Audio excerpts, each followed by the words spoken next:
Plantar fasciitis is an inflammation of the tough connective band of tissue that supports your arch and runs along the sole of your foot. It runs from the front of your heel to the bones at the front, and it tends to be where it's attached at the front of your heel that you get inflammation. It's more common in women, it's most common in people in their 40s and 50s, and it's more common in people who do a lot of exercise. We think that minor repeated injuries to that connective tissue are what cause the symptoms. So for instance, spending a lot of time on your feet, especially in shoes that don't provide good support, that don't have good insoles.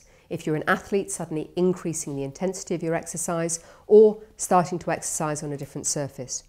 Being overweight, of course, also puts more pressure on your feet. The main symptom is pain at a very specific point, about 1.5 inches from the bottom of your heel on the sole of your foot. Rest will help.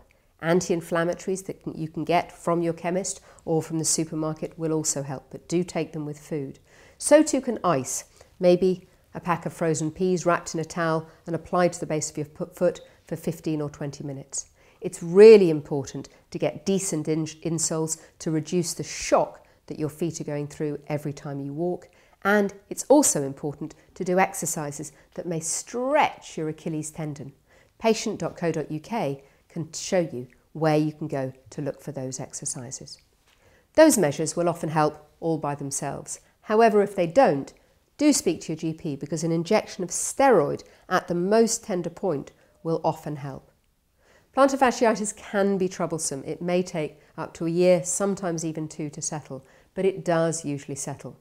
You are much more likely to get resolution of your symptoms much quicker if you do those things, and it's highly unlikely you'll need the last resort of surgery.